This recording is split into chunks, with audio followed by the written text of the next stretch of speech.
Sejam bem-vindos a mais uma sessão da Merivox, hoje focando no tema da pauta feminista, e nós temos aqui o prazer de ter conosco a Alessandra Ramos de Oliveira Harden, professora na área de Estudos da Tradução do Departamento de Línguas Estrangeiras e Tradução da Universidade de Brasília.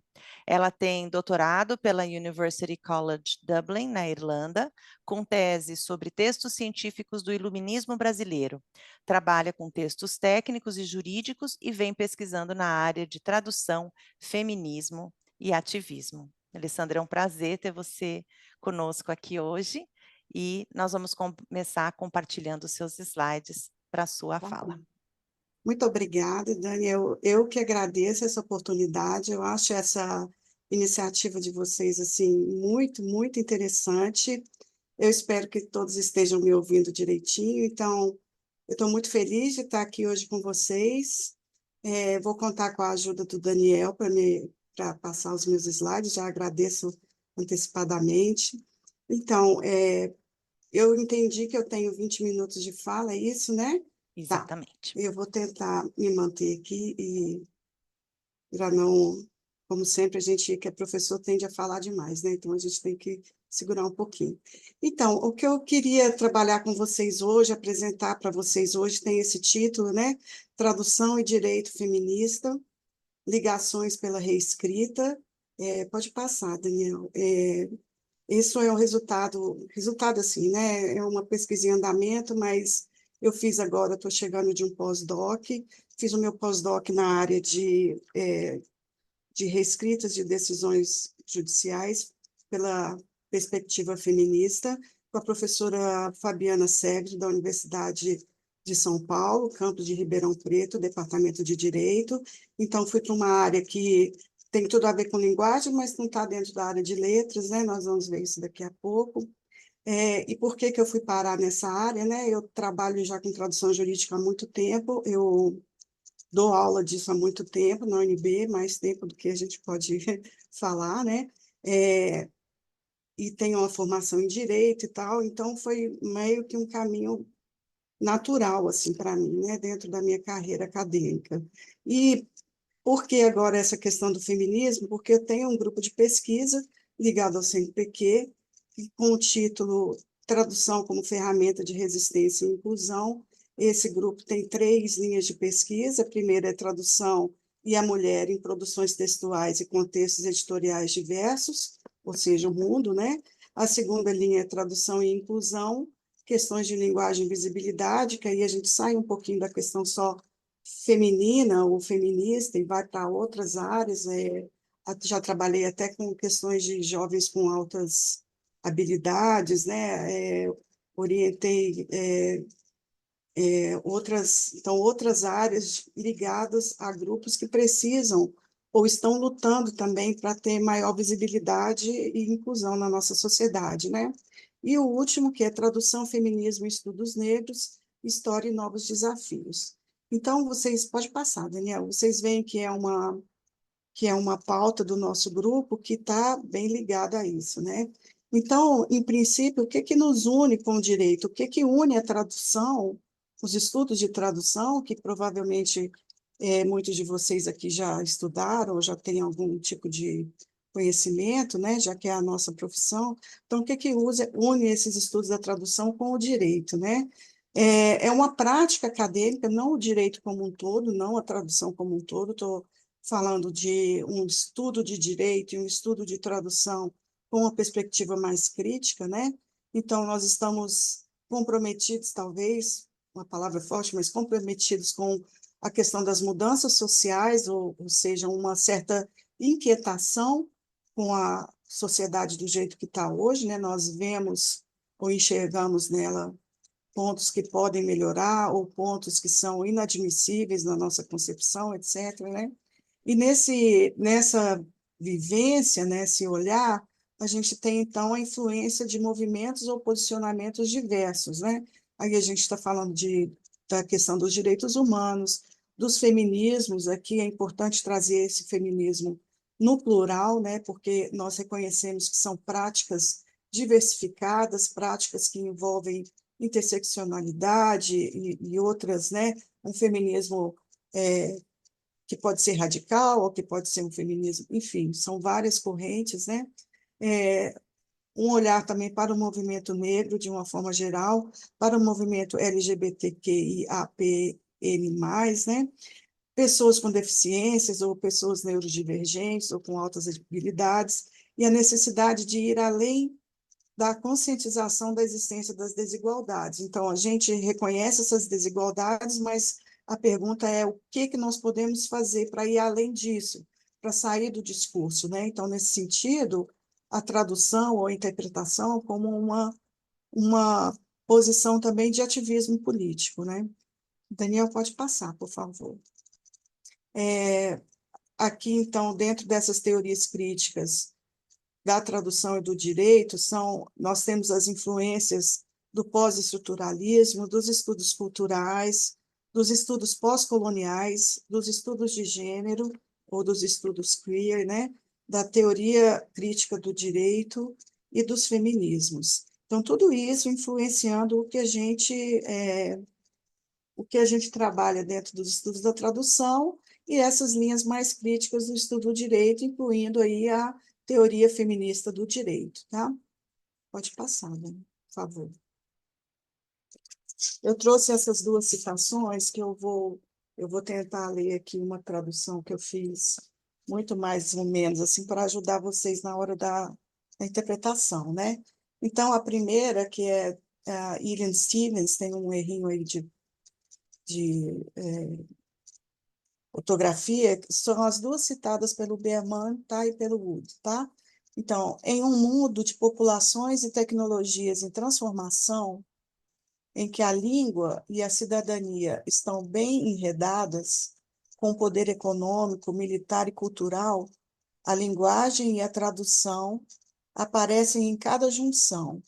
A modernidade não é vivida em termos de nacionalidade, mas em termos de traducionalidade. Há um jogo de palavras aí do inglês para o nationality, né, ou nacionalidade, e o que eles estão usando agora que é transnationality, que eu traduzi aqui como traducionalidade, né, para o nosso português.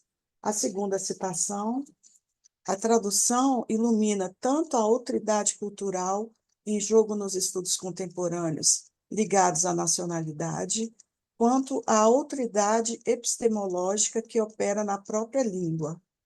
Engajada, então, com os conceitos de nação e de língua, com os estudos culturais e com a teoria, assim como com a história literária mais tradicional, com uma leitura bem aproximada, ou uma interpretação bem fechada, né, próxima do texto, e não menos importante, com a experiência cotidiana em um contexto global, a tradução se tornou um conceito limítrofe importante nas humanidades, afetando algumas das questões intelectuais e éticas mais relevantes da contemporaneidade.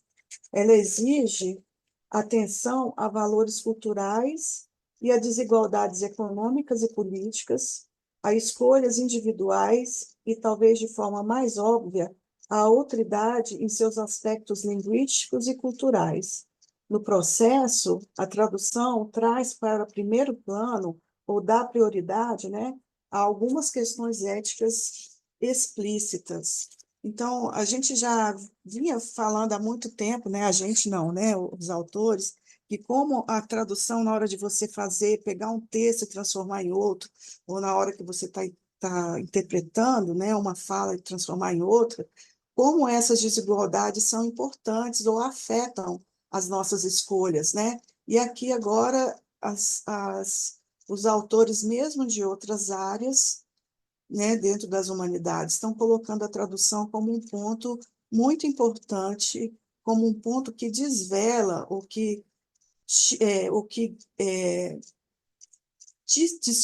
tira esse véu, né, dá visibilidade a essas questões, tá?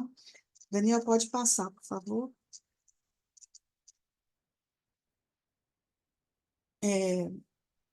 O segundo ponto aqui que eu queria Eu acho que passou alguma coisa a mais. Não, Daniel, pode voltar um pouquinho? Não, né? Tá, desculpa. Então, esse segundo ponto que nos une aqui, o direito e a, a tradução, né? É a questão da reescrita, esse conceito de reescrita que eu gostaria de apresentar para vocês com um pouco mais devagar, né? É, para começar, eu gostaria de falar para vocês sobre o projeto de reescrita de decisões judiciais, que é coordenado pela professora Fabiana Severi aqui no Brasil, e que já tem dado frutos, né, outros grupos que começam a trabalhar com isso. Esse projeto ele está ligado a um grupo de feministas do direito, né, um grupo muito maior, internacional. Ele começou na Austrália com um projeto chamado Women's Court da Austrália, né? Então, como é que eu chamaria isso? Os tribunais femininos, né?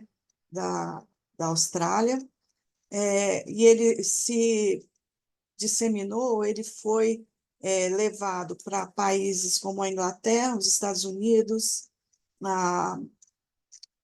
países africanos como a África do Sul e a Nigéria, está na Escócia, está na Nova Zelândia, e é interessante que o Brasil é um dos poucos países de língua não, quer dizer, não de língua inglesa, né? Então, aí, como vocês podem imaginar, como a tradução vai ser importante nesse papel. E o que é que essas autoras fazem, né? O que é esse projeto? Ele está ligado tanto a uma questão, a um questionamento de como o judiciário é ainda muito machista, muito conservador nas suas decisões, muito discriminatório, né? Porque a gente fala em perspectivas, uma reescrita em perspectiva feminista, mas esse feminista, ele, na verdade, ele seria melhor traduzido, ou mais bem traduzido, perdão, como perspectivas não discriminatórias, né?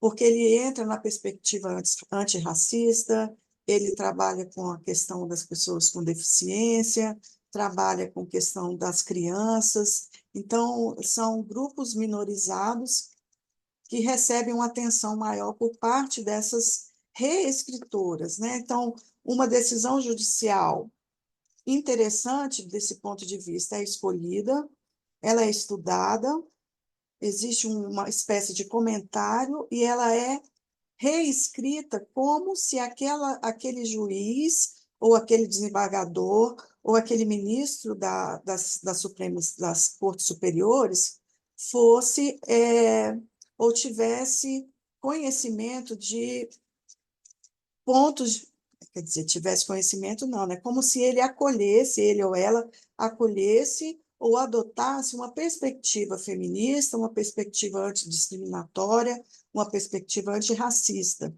E nesse jogo aí entre o texto, vamos chamar de texto original, né, ou a primeira decisão, e esse texto reescrito, a gente vê como esse posicionamento discriminatório do judiciário fica claro, né? Chega a ser assim comovente a leitura dessas decisões, sabe? Porque a gente pensa assim, meu Deus, como a gente está distante, né, do que a gente gostaria de ter como sociedade. E é interessante também que essas reescritas, elas são o que as autoras, vai aparecer daqui a pouco em outros slides, as autoras chamam de pré-configuração. Não é assim, nós gostaríamos que isso existisse. Não. Essa reescrita é feita como se a sociedade já tivesse dado esse passo. A reescrita da decisão, ela tem o objetivo de apresentar uma decisão já feita com base nesse mundo melhor ou nesse mundo mais justo, né? Que já seria o padrão. Então, nesse sentido, tem uma palavra muito interessante que elas usam, que depois, se a gente tiver tempo, eu gostaria de retornar a isso, que é reimaginar, no inglês, né? Reimagine, que é, então, imaginar novamente ou imaginar esse mundo novo, né? é trazer esse mundo novo para a concretização, esse mundo onde a teoria jurídica ou a legislação, etc., já tivesse acompanhado os movimentos sociais, né? E que talvez onde a gente não tivesse desculpa assim a minha crítica, onde a gente não tivesse um legislativo tão conservador como é o que a gente tem agora, né? Aqui, nesse nosso slide, estou colocando aqui a tradução, esse conceito de tradução, que é uma definição muito problemática, né? De tradução como a transformação de um texto em uma língua para outra. Nós vamos ver que o conceito de reescrita, pode passar, Daniel, por favor? O conceito de reescrita dentro da tradução, ela vai mudar um pouquinho essa nossa visão sobre o que é tradução, né? Aqui, então, só para confirmar isso que eu falei para vocês sobre o direito, né? Como esse direito está ligado à linguagem, né? Nós costumamos, assim, o senso comum do direito, parece que o direito caiu do céu, assim, igual os 10 mandamentos, né? Cai do céu e alguém recebe essa legislação ou essas normas, esses princípios, como se sempre tivesse sido assim, né? E, na verdade, não é desse jeito, né? O que nós sabemos é que o direito é construído também pela ideologia, é construído pelas pessoas, né? E como é desse jeito, construído também pela linguagem que nós utilizamos, né? Pela linguagem que está por trás da ideologia, né? Essa linguagem que é usada nas afirmações ou nos princípios do direito, nas normas, nos enunciados, na teoria e na filosofia do direito, né? Então, a linguagem ela entra como um dos pontos principais para o estudo crítico do direito, né? Nós temos que lembrar também, como linguista, né? Linguistas que somos, né? Para quem trabalha com a linguagem, que essa linguagem, ou esse discurso jurídico, ele é uma linguagem de especialidade, sim, uma linguagem técnica e tal, mas que vem da linguagem comum ou geral, né? Então, essa linguagem, aqui eu vou trazer uma citação já bem antiga, de 76, vejam como a pessoa já estava pensando nisso lá há muito tempo, né? A linguagem da teoria jurídica tradicional é vista pelos seus produtores como uma linguagem técnica que, sem formalizações concretas, fala de uma linguagem ideologicamente vista como formal, a linguagem da lei. Contudo, a linguagem da teoria jurídica é também uma variedade da linguagem natural que cumpre importantes funções políticas e ideológicas, né? Então, nós podemos, eu coloquei aqui num quadrinho pequeno, essa linguagem técnica, que é o que, vamos dizer assim, esse direito mais tradicional gostaria que a gente engolisse como sendo a linguagem do direito, né? Uma linguagem de precisão lógica, de economia linguística, de exclusão da ideologia e da emoção unívoca, e sem ambiguidades, em um sistema fechado e completo. Na verdade, não é bem assim, porque ela é influenciada, ou ela vem, né, nasce na linguagem natural, que é uma linguagem ambígua, ela é dependente de contexto, ela é comunicacional e ela é inapropriada para o uso da ciência, né? Os iluministas já diziam isso já há muito tempo. Então, essa linguagem do direito, ela é histórica, ela é contextualizada, ela é ideológica e culturalmente marcada. Isso é um dos pressupostos, né, para quem estuda ah, as ligações aí entre tradução e direito, as ligações entre linguagem e direito dentro de uma perspectiva mais crítica do direito. Pode passar, Daniel, por favor. Do ponto de vista da tradução, e é aqui que eu entro com uma questão um pouco mais teórica, eu estou estudando, trabalhando, na verdade, com o conceito de reescrita de um autor chamado André Lefebvre, para quem não conhece, né? O Lefebvre, ele introduz essa noção com o nome de refração em um texto aliás, ele introduz como ideia de refração em 1982, um texto que está mencionado aí abaixo, no slide, mas a primeira vez que aparece publicado como a ideia de reescrita e manipulação textual em 1992, né? Então, o Lefebvre ele traz esse olhar mais crítico sobre a tradução, para sair daquela definição da tradução como uma mera passagem de um texto de uma língua para a outra, ou na busca de equivalências lexicais, né, meramente, e ele vai trazer, como o Venuti está colocando aqui, ele vai trazer uma visão da existência de assimetrias, injustiças e relações de dominação e dependência que existem em cada ato de tradução. Essa dominação cultural é uma dependência cultural também. E dominação aqui, gente, não vista assim de uma perspectiva muito ruim e tudo, mas simplesmente de uma questão de o que chega em determinado país com relação aos bens culturais, né? Que produtos culturais que vão chegar, se a gente usa, vou dar um exemplo, né? Se a gente usa a relação entre Portugal, desculpa, Portugal, entre Brasil e Estados Unidos, então que tipo de texto brasileiro que chega aos Estados Unidos, que tipo de autor, né? Nós somos um país de tradução, né? A gente meio que importa mais produtos culturais do que exporta, né? Então, nesse tipo de relação. E dessa forma, cada tradução reflete uma certa ideologia e uma poética, né? Entendido aqui como o que é aceito como literatura, tá? Uma certa ideologia e uma certa poética, e como tal manipula a literatura para que ela funcione dentro de uma sociedade determinada e de uma forma determinada. Vocês vejam que o Lefebvre e a Basnet, né, que é uma autora que trabalha muito com ele, eles estão realmente preocupados com a tradução literária, mas hoje em dia, esses conceitos são levados para outras áreas dos estudos de tradução, né?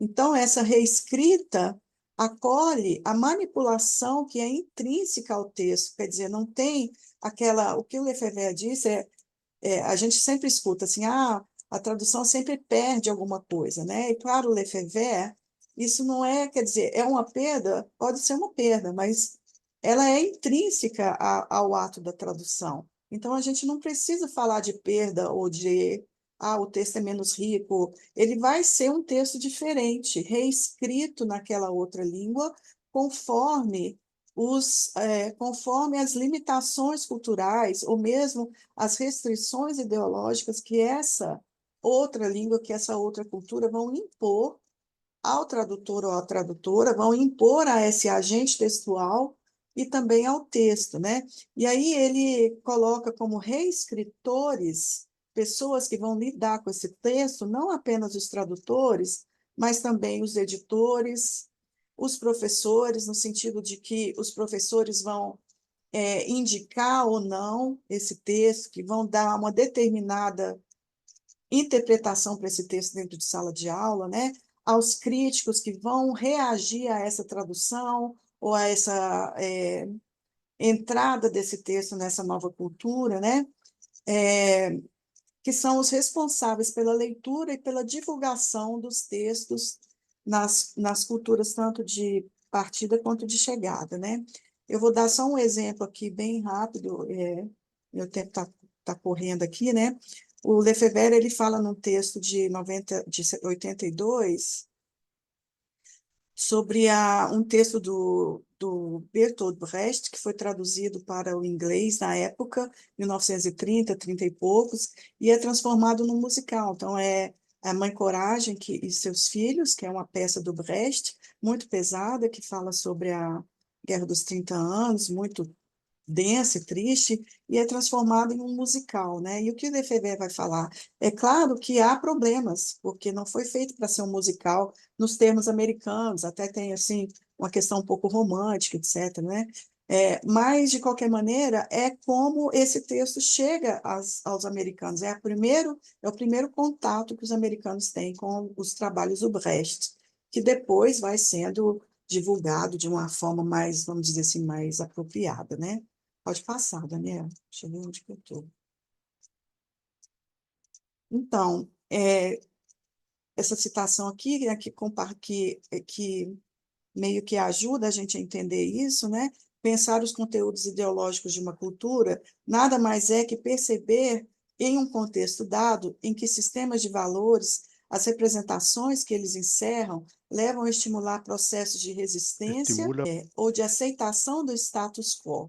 em que discursos e símbolos dão aos grupos populares uma consciência de sua identidade ou de sua força, e participam do registro alienante de aquiescência às ideias dominantes. Então, é isso um pouco que tanto esse olhar crítico do direito, quanto o que a gente quer no nosso grupo de pesquisa, que também é um olhar crítico sobre a tradução, né, é despertar os nossos alunos, os nossos leitores, os nossos ouvintes, como vocês aqui, né, para essas questões ideológicas que prendem a gente em determinado, vamos dizer assim, status, né, do desenvolver de uma sociedade. Pode passar, Daniel, por favor. Isso aqui eu já mencionei para vocês, né, a questão da prefiguração, né, e eu queria só ler essa citação aqui sobre a reescrita das decisões judiciais, né? A reescrita tem ajudado a demonstrar que os efeitos discriminatórios produzidos pelo direito nem sempre são decorrências de uma lei ou da falta dessa lei, né? Da ausência de legislação, mas elas são decorrências de padrões de raciocínio judicial e de visões de mundo de quem julga, ou seja, a visão do mundo do juiz ou da juíza, né? Há também um caráter subversivo nas reescritas bastante considerável, já que esse exercício não é feito no distanciamento do ambiente acadêmico, mas se dá no terreno próprio da prática judiciária e utilizado da forma de paródia, né? É quase como se fosse uma gozação, né, daquela primeira decisão, né? Olha que absurda que essa decisão é, né? Algumas autoras destacam o caráter prefigurativo dos julgamentos, que é aquela questão de já está sendo escrita como se essa realidade já fosse atual, né? Então, essa prefiguração é uma alternativa a uma mudança social, já que essa mudança social pode demorar muito. Então, não vamos ficar esperando, vamos escrever como se ela já tivesse acontecido, né? Que estimula as pessoas a operarem como se as estruturas sociais já estivessem transformadas e requer tanto a suspensão da crença na inevitabilidade das estruturas atuais, né? Pensar que o direito é assim mesmo e que a gente não tem muita coisa o que fazer. Então, e a experimentação de se colocar ideias ousadas na prática. Então, esse exercício de faz de conta, eu estou igualando ao exercício de faz de conta da tradução, né? Essa ilusão de que aquele texto foi escrito naquela cultura e naquela época e naquela língua, né? De suspender a ilusão de que o texto não foi manipulado, não foi reescrito, não foi, vamos dizer assim, moldado a uma cultura diferente. Daniel, acho que eu posso encerrar por aqui, eu acho que não tem. Ah, sim. Só questionamentos ou inquietações que eu tenho com relação à tradução, né? Se a tradução, nesse sentido de reescrita, se ela é uma prática transformadora, né? Ela pode ser uma prática transformadora, como que ela poderia ser uma experiência decolonial ou transformadora para nós, tradutores, e para os leitores, né? E para quem, especialmente para quem trabalha com a língua inglesa, que é considerada a língua imperialista, né, ou a língua assim, dos poderosos, né, como se desvincular da dependência que a gente tem da questão do saber, né, da importação do saber, importação dos produtos culturais, ou se a gente pode subverter essa realidade pela escolha de textos, pela interferência clara no texto traduzido, etc. Essas são perguntas, questionamentos meus que eu gostaria de deixar aqui para vocês. Agradeço muito a atenção e o esforço aí na interpretação, né? Muito obrigada novamente. É isso. Obrigada, Alessandra. Nossa, a gente aqui agradece uma palestra muito interessante com um tema que, nossa, eu não sabia nem que existia.